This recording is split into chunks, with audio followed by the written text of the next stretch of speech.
अस्सलामुअलैकुम, आप देख रहे हैं समा। मैं हूं रमीज अहमद और मैं हूं इरम ज़ईम। हेडलाइंस आपने जानी। सबसे पहले आपको बताएं कि समा के सीनियर प्रोड्यूसर अथर मतीन का कातिल अपने अंजाम को पहुंच गया। कत्ल में मुलविस दूसरा मुलजिम मुकाबले में मारा गया। पुलिस ने कंबर शहदाद कोच में छापा मारा तो मुलजिम ने एहलकारों पर फायरिंग कर दी। पुलिस की जवाबी फायरिंग से मुलजिम अनवर हसनी हलाक हो गया। मुलजिम वारदात के बाद फरार हो गया था और पुलिस उसकी तलाश में थी। मुलजिम अनवर के खिलाफ कराची के मुख्तलिफ थानों में 13 मुकदमात दर्ज थे। 3 बार गिरफ्तार भी हो चुका।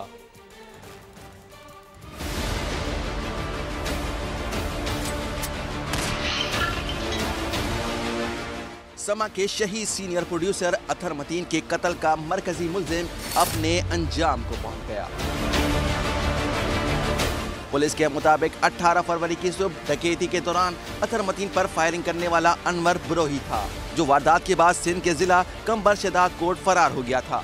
अनवर बरोही की शहदाद कोट फरार की निशानदेही 26 फरवरी को गिरफ्तार होने वाले अशरफ बंगलजई ने की थी। पुलिस का कहना है कि पीर और मंगल की दरमियानी शब कराची और शहदाद कोट पुलिस की मुश्तरका टीम ने अनवर बरोही के ठिकाने पर छापा मारा तो उसने फायरिंग कर दी। जवाबी फायरिंग में अनवर बरोही मारा गया। पुलिस का कहना है कि वारदात के वक्त हेलमेट पहने अनवर बरोही ने अथर मतीन पर गोली चलाई थी, जबकि इसे पिस्तौल थमाने वाला अशरफ बंगलजई जिस्मानी रिमांड पर पुलिस की तहवील में है। खुजार के मोहम्मद हसनी कबीले से ताल्लुक रखने वाले अनवर बरोही के खिलाफ गुज़िश्ता 8 साल में 13 मुकदमा दर्ज हुए। 3 बार गिरफ्तार हुआ और हर बार छूटकर दोबारा वारदातें शुरू करता रहा। पुलिस के जारी करदा रिकॉर्ड के मुताबिक अनवर बरोही के खिलाफ 2014 में 8, 2016 में 2 और 2018 में 3 मुकदमा दर्ज किए गए थे। अथर मतीन के कत्ल के खिलाफ मुल्कगीर एहतजाज भी डाकुओं के दिल में खौफ न डाल सका। कराची में लुटेरों ने मजीद 2 शहरियों को कत्ल कर दिया। लांढी में 19 साल लड़का निशाना बना तो कुरंगी में दवासाज कंपनी का मुलाजिम फायरिंग की जद में आ गया। रवा साल डकैती के दौरान जाबहक शहरियों की तादाद 18 हो गई है। शाहनवाज अली कादरी रिपोर्ट करेंगे।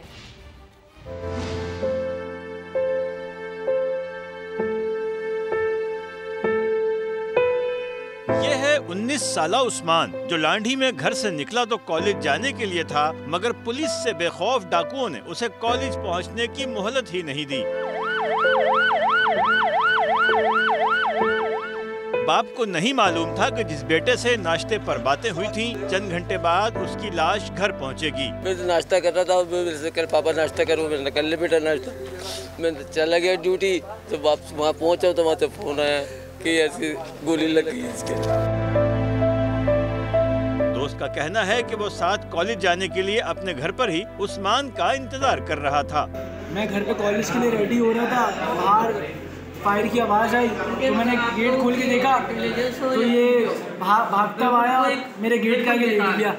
मैंने बाहर इसको उठाया तो उससे उठा के पूछा मैंने एम्बुलेंस में क्या हुआ था, तो कह रहा है डकैत स्नैच कर रहे थे मोबाइल किसी से। मैंने सिर्फ देखा और देखने में मार के चले गए, गर्दन पे गोली मारी थी इसके। जख्मी उस्मान की जान बचाने की कोशिश करने वाले पड़ोसियों का कहना है कि अगर बरवक्त तिब्बी इमदाद मिल जाती तो शायद जान बच जाती। पहले मैं लांडी चार के रेंजर्स हेडक्वार्टर गए, वहाँ के अस्पताल गए थे, फिर 5 नंबर लेके गए, इन्होंने भी नहीं देखा, फिर वहाँ लेके गए। वो लेके गए उनको फिर हॉस्पिटल। अब बच्चा जिना तक बातें करता हुआ गया, जो बता रहे हैं लोग। आज शहर में डकैती मज़ाहमत पर दूसरा कत्ल कुरंगी में हुआ, जहां दवासाज कंपनी की वैन को लूटने के दौरान शहरी को कत्ल किया गया। सीसीटीवी वीडियो में देखा जा सकता है कि सफेद कार में सवार डाकू ताक़ुब करते हुए वैन को रोकते हैं और तेजी से उतरकर वैन में मौजूद लोगों पर असलहा तान लेते हैं। इस दौरान वैन में मौजूद सिक्योरिटी गार्ड मज़ाहमत करने की कोशिश करते हैं। इस दौरान एक डाकू सिक्योरिटी गार्ड को गोली मारकर गिरा देता है। वारदात के बाद डाकू बासानी फरार हो गए। डाकुओं की फायरिंग से जख्मी होने वाला दवासाज कंपनी का मुलाजिम अशोक अस्पताल पहुंचने से पहले ही दम तोड़ गया था। 1 हफ्ते कबल लांढी में डकैती मज़ाहमत के दौरान जख्मी होने वाला अली बिन उमर आज दम तोड़ गया। मेरा भाई अली बाहर से आया, कोई 40 साल बाद, बेटे की शादी थी, सब वाइंड अप करके आया तो नई गाड़ी निकाली थी, तो इधर ही पीछे 36B के अंदर 2 लड़के आए, गाड़ी मांग रहे थे, उन्होंने दिया नहीं देने की सूरत में गोली मार के चले गए। कोई जवाब बनता नहीं है गोली मारने का। आज डाकुओं के हाथों कत्ल होने वाले तीनों अफराद जिला कुरंगी में ही पुलिस से बेखौफ डकैतों का निशाना बने हैं, जबकि 1 हफ्ता पहले कुरंगी कॉजवे पर ही डाकुओं ने नाका लगाकर दर्जनों गाड़ियों में लूट मार की थी। कैमरामैन इमरान शाहिद के साथ शाहनवाज अली कादरी, समा, कराची। कराची के इलाके फेडरल बी एरिया में पुलिस पर हमला स्ट्रीट क्राइम नहीं बल्कि मुनज़्ज़म दहशतगर्दी की वारदात निकली। पुलिस मोबाइल पर दहशतगर्दों के हमले की सीसीटीवी सामने आ गई। फुटेज में 3 मोटरसाइकिलों पर सवार 5 मुल्जिमान को पुलिस मोबाइल को निशाना बनाते देखा जा सकता है। मुल्जिमान ने सड़क पर खुलेआम पुलिस मोबाइल का रास्ता रोककर फायरिंग की। मुल्जिमान ने इस कदर अचानक हमला किया कि पुलिस एहलकारों को जवाबी फायरिंग का मौका ही ना मिला और वो बचकर निकल गए। 5 हमलावरों में से 3 ने हेलमेट लगा रखे थे। फायरिंग के नतीजे में पुलिस एहलकार शाहनवाज समेत 3 अफराद जख्मी हुए, जबकि पुलिस एहलकार की हालत तशवीशनाक बताई जा रही है। पुलिस मोबाइल पर हमले की तहकीकात काउंटर टेररिज्म डिपार्टमेंट के सुपुर्द की जाएगी। और अब बात करते हैं वज़ीर-ए-आज़म के कौम से खिताब की। अपोजिशन की जानिब से महंगाई का शोर बढ़ा तो इमरान खान ने अवाम पर नवाज़िशात की बारिश कर दी। पेट्रोल और डीजल की कीमत में 10 रुपये फ़ी लीटर कमी का ऐलान कर दिया। बिजली का यूनिट भी 5 रुपये कम होगा। वज़ीर-ए-आज़म ने ग्रेजुएट बेरोजगारों को भी खुशखबरी सुना दी। 30,000 इंटर्नशिप दी जाएंगी। मैं आज आपके सामने बड़ी खुशखबरी सुनाना चाहता हूँ। हमने फैसला किया है कि 10 रुपए पेट्रोल और डीजल को आज हम कम कर रहे हैं। पेट्रोल और डीजल को आज हम कम कर रहे हैं। 5 रुपए यूनिट हम बिजली कम कर रहे हैं। अगले बजट तक इन 2 चीज़ों के ऊपर हम अब कोई इजाफा भी नहीं करेंगे। एहसास प्रोग्राम के जो निचले तबके के ऊपर जो हम 12,000 रुपए देते थे उसको हमने 12,000 से 14,000 पे कर दिया। जो ग्रेजुएट्स है, जिसने बीए की हुई है, जिसके पास नौकरी नहीं है, 30,000 रुपए जो भी ग्रेजुएट होगा उसको कहीं इंटर्नशिप दिलवाएंगे। 26 लाख हमने स्कॉलरशिप्स हमारे नीचे सूबे हैं और जो सेंटर है, और इसके ऊपर 38 अरब रुपया हम खर्च कर रहे हैं। प्राइम मिनिस्टर के जो पोर्टल है उसके ऊपर अब सारा कंट्रोल होगा। IT सेक्टर के लिए इसमें IT कंपनीज भी हैं और फ्रीलांसर्स भी हैं। इनको 100% हमने टैक्स माफ़ कर दिया। इनको 100% हमने टैक्स माफ़ कर दिया। हमने मुकम्मल तौर पे 100% फॉरेन एक्सचेंज पे इनको छूट दे दी है। जो भी IT की स्टार्टअप्स हैं उनको 100% हमने कैपिटल गेन्स टैक्स से ख़त्म कर दिया। जो भी पैसे लगाएगा इंडस्ट्री के अंदर उससे कोई सवाल नहीं पूछे जाएंगे। ओवरसीज पाकिस्तानी जब भी वो पाकिस्तान की इंडस्ट्री में इन्वेस्ट करेंगे उनको 5 साल का टैक्स हॉलिडे हमने कर दिया। सूद के बगैर कर्जे देंगे बिजनेस शुरू करने के लिए नौजवानों को, किसानों को देंगे कर्जे सूद के बगैर। बिल्कुल जो गरीब लोग अपना घर बनाना चाहते हैं उनको बिल्कुल सस्ता कर्जा देंगे। मार्च के आखिर तक पंजाब में हर घराने के पास सेहत कार्ड होगा। हर खानदान 10 लाख रुपए तक किसी भी अस्पताल में जाके इलाज करवा सकता है।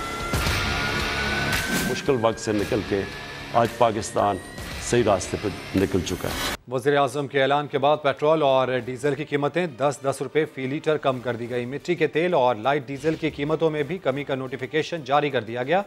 वजारत ख़जाना के मुताबिक 1 लीटर पेट्रोल 10 रुपये कमी के साथ 149 रुपये 86 पैसे में मिलेगा।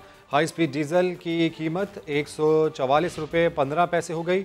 मिट्टी का तेल 1 रुपये कमी के साथ अब 125 रुपये 56 पैसे में मिलेगा। लाइट डीजल के नर्ख में भी 5 रुपये 66 पैसे कमी कर दी गई। पेट्रोलियम मसनूआत बिजली की कीमतों में कमी का ऐलान कर दिया गया। ग्रेजुएट बेरोजगारों को भी उम्मीद की किरण दिखाई गई है। शहरी वज़ीर-ए-आज़म के इन बड़े ऐलानात पर खुश हैं, मगर कुछ इसे ऊंच के मुंह में जीरा करार दे रहे हैं।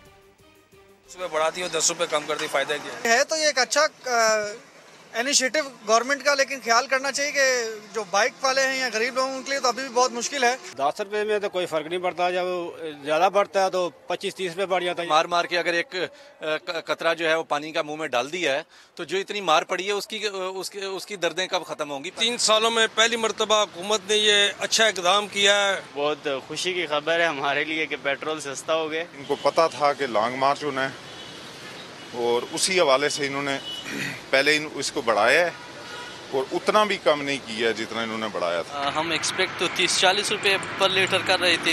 इलेक्शन का टाइम आते है ना, इस वजह तो पेट्रोल सस्ता किया। उनको अप्रिशिएट करते हैं कि उसने 30,000 इंटर्नशिप प्रोग्राम नौजवानों के लिए अनाउंस किए हैं। लीगी रहनुमा शाहिद खाकान अब्बासी का कहना है कि इमरान खान अब जाने वाले हैं, इसलिए आने वालों के लिए मुश्किलात बढ़ा रहे हैं।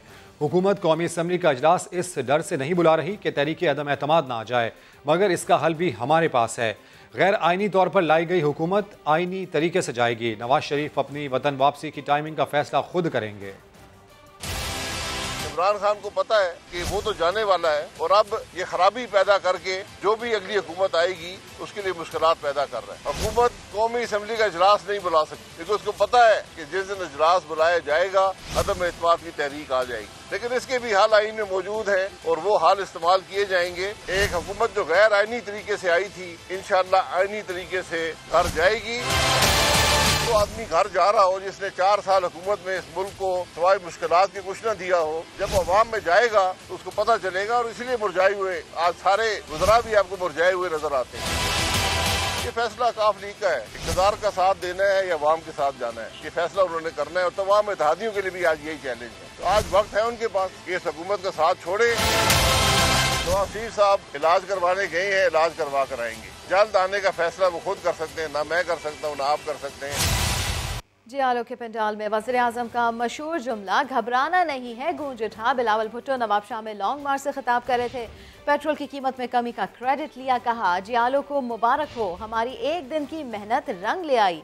बिलावल सांस लेने रुके तो किसी ने स्पीकर पर वज़ीर आज़म का मशहूर जुमला घबराना नहीं चला दिया। बिलावल ने स्पीकर बंद कराकर कहा, आपको देखकर वज़ीर आज़म घबरा गया है। पीपल्स पार्टी के जियालो को मुबारक हो, आपकी एक दिन की मेहनत के नतीजे में पेट्रोल की कीमत 10 रुपया कम हो गया है। सबसे पहले घबराना नहीं, घबराना नहीं, घबराना नहीं। आपको देख के वजीर आजम घबरा गया। अभी तो हम नवाबशाह पहुंच चुके हैं और उनके टांगे कांप रहे हैं। बराह रास्त आप कुल चलेंगे। वजीर मुमलिकत फारूक हबीब इस वक्त मीडिया से गुफ्तगू कर रहे हैं। अगर पीटीआई फॉरेन फंडिंग केस में क्लियर है, अकबर एस बाबर इस केस में मौजूद हो या ना मौजूद हो, फैसला इलेक्शन कमीशन ने करना है, तो फिर घबराने की जरूरत क्या है? देखिए, पहली बुनियादी तौर के ऊपर तो चीज़ ये है कि जो सहाफ़ी पैसे लेते हैं उनको पता होगा, ठीक है, जो लेते हैं उन्होंने सारे सहाफ़ियों को तो नहीं कहा। और बुनियादी तौर के ऊपर तो मैं समझता हूँ कि जो आपने बात की फॉरेन फंडिंग के हवाले से, वो आपकी बड़ी बात जो है वो हमारी पोजीशन कानून के मुताबिक बड़ी क्लियर है कि हम चाहते हैं कि बाय लॉ जो है वो चला जाए। ऐसा शख्स जो कि पर्सनल वेंडेटा के ऊपर, नून लीग के इजी लोड के ऊपर आकर सिर्फ किरदार कशी करना चाहता है, उसको केस से अलग करें। वज़ीर मुमलिकत फारूक हबीब इस वक्त मीडिया से गुफ्तगू कर रहे हैं। दूसरी जानिब वज़ीर दाखिला शेख रशीद अहमद इस वक्त प्रेस कॉन्फ्रेंस कर रहे हैं। Pakistani nation will welcome the Australian because the Pakistanis are the cricket lovers and they are our guest and we will host them up to 6. If they want to stay more, they are welcome. Thank you. Bismillah. ठहर जाए यार जायद एक minute. देखिए जी, मैं सारी cricket board को, पाक अफवाज को, रेंजर्स को, रावलपिंडी की एडमिनिस्ट्रेशन को, इस्लामाबाद की एडमिनिस्ट्रेशन को, रावलपिंडी की पुलिस को और इस्लामाबाद की पुलिस को खराज तहसीन पेश करने खुद आया हूँ। और कल हिंदुस्तान ने वो मजमूम हरकत की जो नहीं चाहता कि पाकिस्तान में खुशियां बांटें और पाकिस्तान के लोग भी जो कि क्रिकेट के लवर हैं, जो क्रिकेट जो है जिनका ओढ़ना बछोना है, छोटे से छोटे देहात में भी आप जाएं, गांव में भी जाएं, वहाँ शायद बिजली नहीं है, गैस नहीं है, लेकिन वहाँ क्रिकेट खेल रहे हैं बच्चे। So we are cricket lovers और हम सारे सिक्योरिटी के इंतजामात बहुत ज़बरदस्त हैं और ऑस्ट्रेलिया टीम देखेगी कि हमारी कौम एक मेहमान नवाज कौम है और हमारी मेहमान नवाजी में कोई कमी नहीं होगी। 6 अप्रैल तक ये यहाँ पर हैं।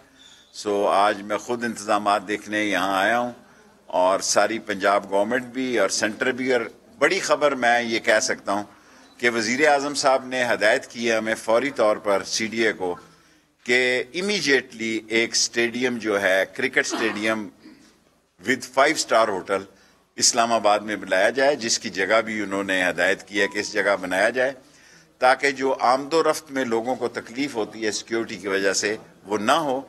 और मैंने आज CDA को हदायत की है कि टॉप प्रायोरिटी पर सारे काम छोड़कर 5 स्टार होटल का भी ठेका करें और स्टेडियम का भी मेरिट पे ठेका करें और दुनिया का मोस्ट मॉडर्न स्टेडियम और मोस्ट मॉडर्न 5 स्टार होटल, बल्कि हमें 7 स्टार होटल इस्लामाबाद में बनाना चाहिए। सो वो CDA को आज मैंने हिदायत जारी की है, इंशाल्लाह जल्द काम हो जाएगा। पाकिस्तान ने जिस तरह इंडियन हमला नाकाम बनाया, डेफिनेटली छोटा सवाल करो, क्या करेगा वो? कुछ भी नहीं कर सकता। Australian people know that we love cricket and the Australian people know we love Australians and we are grateful. Even all the conspiracies of India, they are here. So this is our national responsibility to give them full honor, respect and security. Thank you very much. आ रही है इंशाल्लाह, England की team भी आएगी, दूसरी टीमें भी आएंगी। ऑस्ट्रेलिया ने भी रास्ता खोला है और हमने न्यूजीलैंड को भी भरपूर सिक्योरिटी दी थी। इतनी इनकी सिक्योरिटी की फोर्स नहीं है न्यूजीलैंड की जितनी हमने उनको सिक्योरिटी दी थी, लेकिन वो हिंदुस्तान की साजिश का शिकार हुए। इंशाअल्लाह ताला 6 अप्रैल तक पाकिस्तान के सारे शहर ऑस्ट्रेलिया की क्रिकेट को एंजॉय करेंगे। वज़ीर दाखिला शेख रशीद अहमद मीडिया से गुफ्तगू कर रहे थे। अब से चंद लम्हात पहले रावलपिंडी स्टेडियम का दौरा उनकी जानिब से किया गया और ऐसे में शेख रशीद ये कहते हैं कि पाकिस्तानी अवाम क्रिकेट से प्यार करते हैं। जहां बिजली गैस नहीं होती वहां भी क्रिकेट खेलते हैं लोग और हमारी कौम मेहमान नवाज कौम है। हमारी मेहमान नवाजी में किसी किस्म की कमी नहीं होगी। आगे बढ़ते हुए आपको बताएं कि मुल्क में महंगाई काबू में ना आ सकी। महंगाई की सालाना शरह मुसलसल चौथे माह डबल डिजिट में बरकरार रही। फरवरी में शरह 12.24% हो गई। देही इलाकों का बुरा हाल है, महंगाई की शरह 13% से भी जायद हो गई। मजीद जान लेते हैं समा के नुमाइंदे शकील अहमद से। शकील, कौन कौन सी अशिया कितनी महंगी हुई? देखिए रमीज, मुतअद्दिद अशिया हैं जो महंगी हुई हैं। खास तौर पर खाने पीने की अशिया जो हैं वो तकरीबन 15% तक महंगी हुई हैं और जो पेरिशेबल फूड आइटम्स हैं जो जल्द खराब हो जाती हैं अशिया, जैसे फल सब्जियां और डेयरी मसनूआत हैं, गोश्त है, ये 35% तक महंगी हुई हैं। ओवरऑल जो शरह है महंगाई की वो 12% रही है, लेकिन जो देही इलाके हैं वहाँ पे 13% से ज्यादा हो गई है और शहरी इलाकों में 11%। अगर आप आइटम्स की बात करें तो टमाटर एक साल में 310% महंगे हुए हैं, कुकिंग ऑयल 41%, घी 39% और इस तरह बाकी चीजें भी महंगी हुई हैं। और अगर देखें मोटर फ्यूल 40% महंगा हुआ है और ट्रांसपोर्ट किराए 25% बढ़ गए हैं, जिसकी वजह से लोगों को ज्यादा महसूस हुई है महंगाई। और रेस्टोरेंट चार्जेस जो हैं वो भी 14% से ज्यादा, कपड़े, जूते, सेहत की सहूलियात, हाउसिंग, वाटर, बिजली और गैस, ये तमाम शोबे हैं और आइटम्स हैं जिनकी कीमतों में इजाफा हुआ है या चार्जेस बढ़ गए हैं। अपडेट्स के लिए शुक्रिया शकील। वज़ीर आज़म इमरान खान एक रोज़ा दौरे पर लाहौर पहुंच गए। वज़ीर आज़म की चौधरी बरादरान के घर आमद भी मुतवक्के है। चौधरी शुजात की इयादत करेंगे। आपको बताएं कि वज़ीर आज़म गवर्नर हाउस में मुख्तलिफ इजलासों की सदारत भी करेंगे। वज़ीर आज़म से वज़ीर आला और गवर्नर पंजाब की मुलाकात भी होगी। मुलाकात में सियासी और हुकूमती उमूर समेत दीगर इशूज़ पर मुशावरत होगी। वज़ीर आज़म से अरकान असम्बली भी मुलाकात के लिए आएंगे। वज़ीर आज़म इंडस्ट्रियल पैकेज का अहम ऐलान भी करेंगे। पाकिस्तान पीपल्स पार्टी के लॉन्ग मार्च का तीसरा रोज़ है। आज अवामी मार्च का सफ़र मोरो बाईपास पर होगा। बिलावल भुट्टो जरदारी यहाँ पर खिताब करेंगे। अपडेट्स हासिल कर लेते हैं समा के नुमाइंदे संजय साधवानी से। संजय, बताइएगा अवामी मार्च आज कहाँ पहुँचेगा, रात पड़ाव कहाँ होगा? जी बिल्कुल रमीज, मोरो में अब से कुछ देर के बाद तीसरे दिन का आगाज होगा इस अवामी लॉन्ग मार्च का। आज जो यहाँ से होता हुआ खैरपुर जाएगा, खैरपुर के बाद सक्खर में आज रात का क्याम होगा। अब से कुछ देर के बाद बिलावल भुट्टो जरदारी मोरो में अपने आज की दिन की पहली तकरीर का आगाज करेंगे। कैमरामैन फैसल आ गए, आपको दिखाएंगे तो आप देख सकते हैं यहाँ पर ये मोलो में उनके इस्तकबाल के लिए लोग मौजूद हैं। बिलावल भुट्टो जरदारी के साथ जो कराची समेत सिंधभर से जो जियाले आए हुए हैं उनकी गाड़ियाँ उनके साथ यहाँ पर आएंगी। ये मोरो के कारकुनान हैं जो यहाँ पर उनके इस्तकबाल के लिए इस वक्त मौजूद है। बिलावल भुट्टो जरदारी आज जो है वो इतलात ये है कि वफाकी सरकार को निशाने पर रखेंगे और उनसे कुछ मजीद मुतालबात करेंगे, जिसके बाद ये काफिला बरास्ता नौशरो फिरोज से होता हुआ खैरपुर पहुंचेगा, जहां पर उनके इस्तकबाल का इंतजाम किया गया है। और इस तरह सक्खर में आज तीसरे दिन का जो है वो इख्तिताम होगा। फिर ये मार्च आगे जाएगा। मोरो में आज तसादुम का खदशा है क्योंकि इम्कान मौजूद है। पाकिस्तान तहरीक इंसाफ का मार्च भी अब से कुछ देर के बाद इसी रूट से गुजरना है, तो पीपल्स पार्टी कोशिश कर रही है कि जल्द से जल्द ये मार्च यहाँ की तकरीर खत्म हो और ये मार्च आगे जाए। जी, अपडेट्स के लिए शुक्रिया संजय। वज़ीर ख़ारजा शाह महमूद कुरैशी ने बिलावल भुट्टो पर सरकारी वसाइल इस्तेमाल करने का इल्ज़ाम लगा दिया। लाड़काना में मीडिया से गुफ्तगू में कहा, बिलावल भुट्टो के लॉन्ग मार्च में कारकुनों की कीमत लगाई जा रही है। बिलावल हमसे 3.5 साल का हिसाब मांग रहे हैं, पहले आप 15 साल का हिसाब दें। हमने सुना और देख रहे हैं कि सरकारी वसाइल के बलबूते पर बिलावल जरदारी भी मार्च कर रहे हैं। सरकारी मशीनरी उनके ताबे है, सिंध गवर्नमेंट के फंड्स इस्तेमाल कर रहे हैं, कारकुनों का एक रेट लगा हुआ है और मार्च हो रहा है। और कह रहे क्या है कि हम इमरान खान साहब से हिसाब लेने जा रहे हैं। ज़रूर लो, हम 3.5 साल का हिसाब देने के लिए तैयार हैं, बशर्ते बिलावल और आसिफ अली जरदारी पिछले 15 साल का सिंध का हिसाब दे दे जो मुसलसल यहाँ इक़्तिदार में चले आ रहे हैं। पीपल्स पार्टी का अवामी मार्च अवाम के लिए दर्द सर बन गया है। जहां जाता है दुकानें बंद करा देता है। शहरियों को शदीद मुश्किलात का सामना होता है। खैरपुर में तिजारती मरकज़ को बंद करवाकर स्टेज तैयार किया गया। मजीद बता रहे हैं समा के नुमाइंदे शफीक शर। जी बिल्कुल, पीपल्स पार्टी का अवामी लॉन्ग मार्च खैरपुर की आवाम के लिए दर्द सर बन गया है। यहाँ पर बिलावल भुट्टो जरदारी का मरियम तोप चौक पर खिताब रखा गया है। ये जो है कि कचहरी रोड है, यहाँ पर मुकम्मल तौर पर कचहरी रोड को बंद कर दिया गया है। तमाम शॉप्स और जो है कि मुकम्मल तौर पर बंद करा दी गई है। मैं आपको बताता चलूँ कि खैरपुर में मुमताज़ ग्राउंड, फुटबॉल ग्राउंड समेत हॉकी ग्राउंड और दीगर जो है कि यहाँ पर ग्राउंड्स मौजूद हैं जहाँ पर सियासी जलसे होते हैं। लेकिन उसके बावजूद ग्राउंड्स और जो है कि दीगर मुकामात पर जलसे करने के बजाय उन्होंने खैरपुर का जो है कि इंतज़ामिया ने मुकामी तौर पर जो है कि यहाँ पर मरियम तोप चौक जो कि तिजारती मरकज़ है उसको टारगेट बनाकर यहाँ पर जलसा किया जा रहा है। यहाँ पर ये दुकानें जो है मुकम्मल तौर पर बंद करा दी गई हैं। ठीक है, शफीक शर अपडेट कर रहे थे। सिंध असेंबली में अपोजिशन लीडर हलीम आदिल शेख ने कहा है कि पीपल्स पार्टी सिर्फ लॉकडाउन मार्च कर रही है, इन्हें किस बात का खौफ है। कराची में गुफ्तगू करते हुए दावा किया कि जियालों को इस्लामाबाद जाने के 30 हज़ार रुपए तक दिए गए हैं। ये जो निकले हैं टोपी ड्रामा करने, मैं कहना चाहता हूँ ये जो नौसरबाजों का टोला कराची से निकला है जो कि 120 की स्पीड से 5वें गियर में मज़ार कायल से जाके घग्गर फाटक पहुँचा।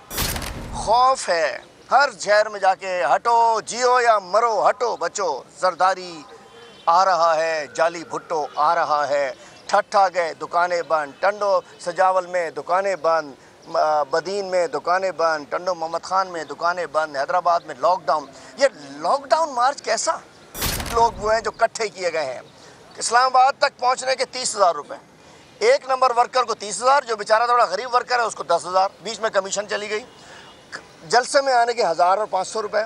इमरान खान का मीडिया पर बेकाबू गैज़ो गज़ब समझ में आता है। शहबाज शरीफ की जानिब से ऐसा ट्वीट सामने आया है। वो ये कहते हैं कि मीडिया जब उन्हें आईना दिखा रहा है तो इसके खिलाफ हो गए हैं। शहबाज शरीफ की जानिब से ये ट्वीट पैगाम किया गया है जिसमें वो कहते हैं कि इमरान खान का मीडिया पर बेकाबू गैज़ो गज़ब समझ में आता है। मीडिया जब इन्हें आईना दिखा रहा है तो इसके खिलाफ हो गए हैं। इमरान खान ने मीडिया को अपने झूठ और फरेब के लिए इस्तेमाल किया। उन्होंने इसे किरदार कशी की सियासत को चार्ज करने के लिए इस्तेमाल किया। ये फस्ताई शख्स का तर्ज अमल है जो हर चीज़ तहस नहस करना चाहता है। तो कायदे इस इख्तिलाफ शहबाज शरीफ की जानिब से ये ट्वीट सामने आया है जिसमें वो ये कहते हैं कि इमरान खान का मीडिया पर बेकाबू गैज़ो गज़ब समझ में आता है। मीडिया जब इन्हें आईना दिखा रहा है तो इसके खिलाफ हो गए हैं। इमरान खान ने मीडिया को अपने झूठ और फरेब के लिए इस्तेमाल किया।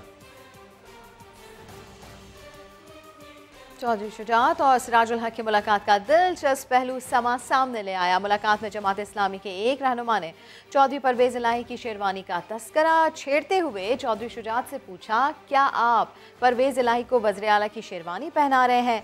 तो फिर क्या जवाब आया, जान लेते हैं समा के नुमाइंदे मोहसिन बिलाल से। तो मोहसिन बिलाल बताइएगा क्या जवाब था चौधरी शुजात का?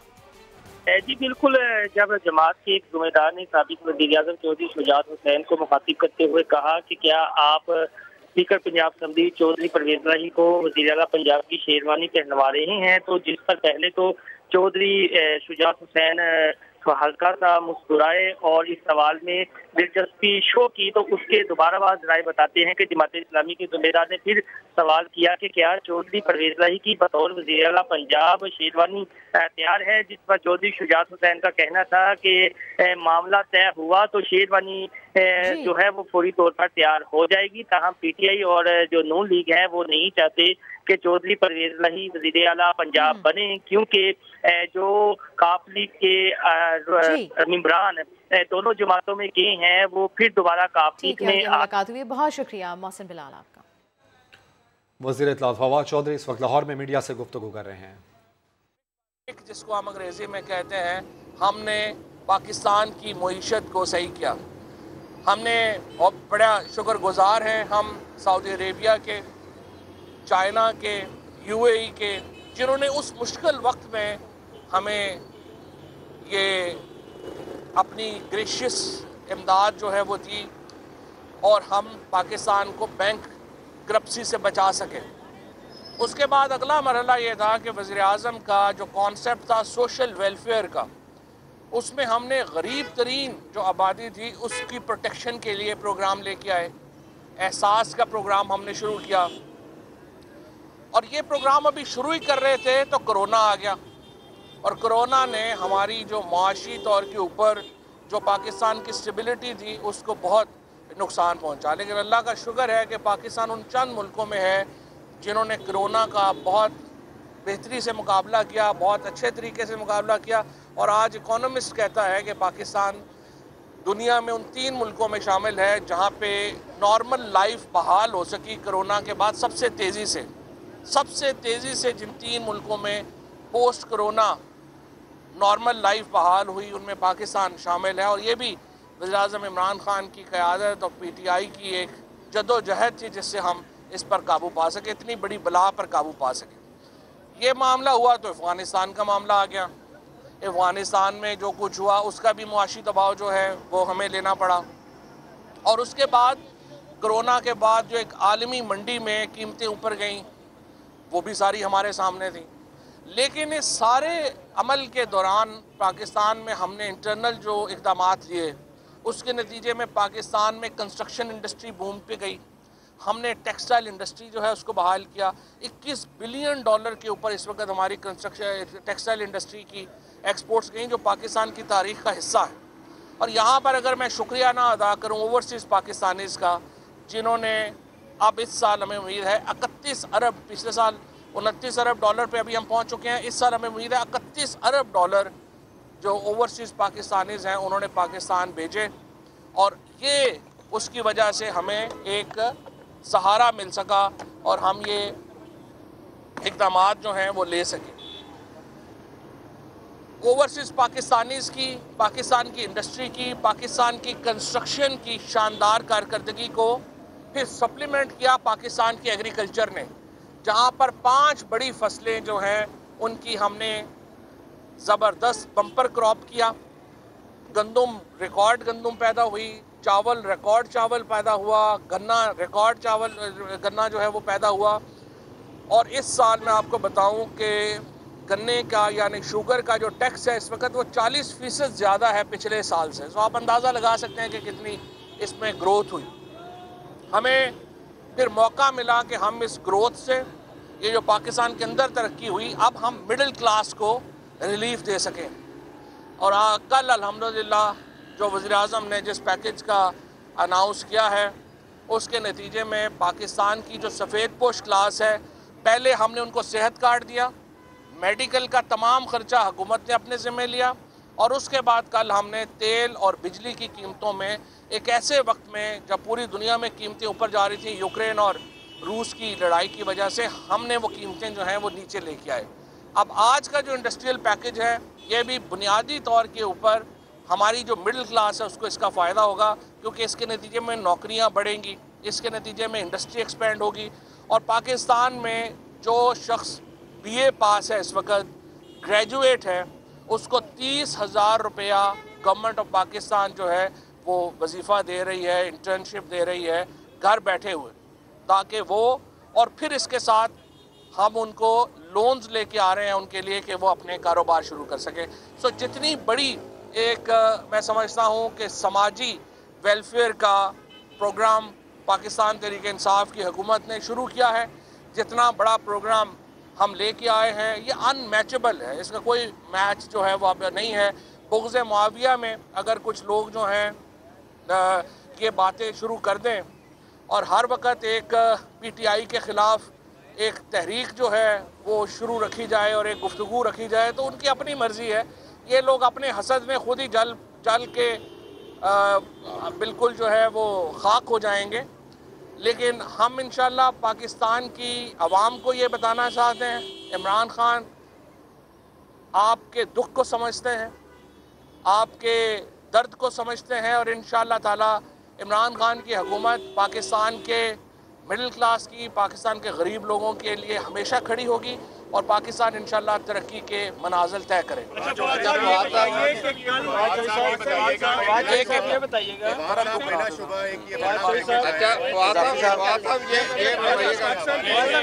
एक एक करके साहब आप करें क्या आप साहब ये बताइएगा कि अपोजिशन जो है वो आपके सामने एक तरफ इस्लामाबाद कराची से लॉन्ग मार्च को शुरू कर रहे हैं, दूसरी तरफ पंजाब में सूरत हाल आपके सामने है, जोड़ तोड़ की सियासत है, गवर्नमेंट क्या कर रही है? क्योंकि कुछ अलाइस जो है वो ये भी कहते हैं कि गवर्नमेंट तो रब्ता ही नहीं हमसे कर रही है।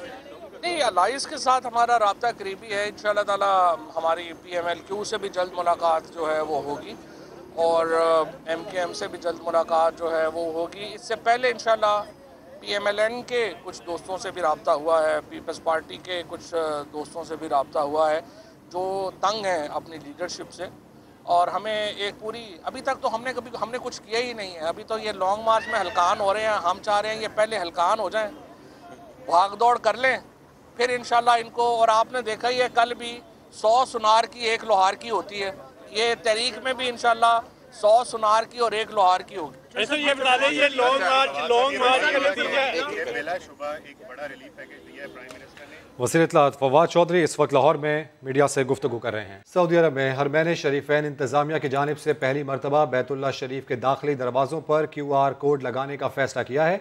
इसे स्कैन करके ज़ायरीन मुफीद मालूमात हासिल कर सकेंगे। ज़ायरीन को दरवाज़ों की कदीम तारीख समेत दीगर मुफीद मालूमात हासिल होंगी।